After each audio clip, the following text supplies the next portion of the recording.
श्री स्वामी समर्थ सगळ्यांना. तर आता सप्ताहाचा काळ चालू आहे. आपण गुरुचरित्राचं पारायण करत आहोत. तर सगळीकडेच गुरुचरित्राचं पारायण चालू आहे. श्री गुरुदेव दत्त जयंतीनिमित्त आपण हे सप्ताह हा चालू आहे. तर कोण कोण गुरुचरित्राचं पारायण करत आहे मला कमेंटमध्ये नक्की सांगा. आणि करत असाल तर श्री स्वामी समर्थ लिहायला विसरू नका. तर गुरुचरित्र पारायण करताना आपल्याला येणारे अनुभव किंवा अनुभूती कोणते कोणते असतात तर मी तुम्हाला सांगते. यापैकी तुम्हाला कोणता अनुभव आला आहे मला ते कमेंटमध्ये नक्कीच सांगा. तर पहिला आहे की आपल्याला मन पवित्र होण्याची प्रक्रिया सुरू होते. 2. आपण अजून विनम्र, जास्त शांत, सहनशील आणि विरक्त होतो. 3. मागण्याची इच्छा राहत नाही, फक्त शुद्ध आणि अमित गुरुभक्ती लाभावी असा भाव निर्माण होतो. 4.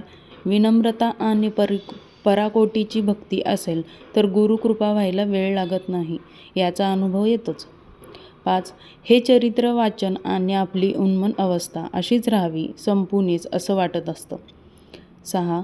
जगातलं कितीही अशक्य वाटणारं काम आपण करू शकतो. 7.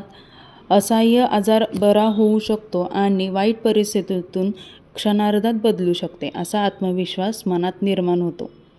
8. गुरु आपल्या पाठीशी ढाल होऊन आपलं सगळ्या वाईट शक्तीपासून रक्षण करत आहेत आणि ते कोणालाही आपल्या केसालाही धक्का लावू देणार नाहीत असं अभय मनाला वाटतं.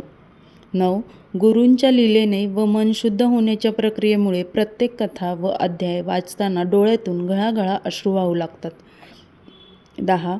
न होणारी, अडकून किंवा अर्धवट राहिलेली कामे पारायण सुरू करायचं ठरवलं की पूर्णतत्वाला जायला लागतात. तर हे गुरुचरित्र पारायण चालू असताना येणारे अनुभव आणि अनुभूती आहेत. तुम्हाला कोणता अनुभव आणि अनुभूती आलेली आहे मला कमेंटमध्ये नक्की सांगा. आणि व्हिडिओ आवडला असेल तर चॅनलला लाईक आणि शेअर करायला विसरू नका. नवीन असाल तर सबस्क्राईब करा. पुन्हा भेटूया अशाच एका नवीन व्हिडिओमध्ये. तोपर्यंत सगळ्यांना श्री स्वामी समर्थ.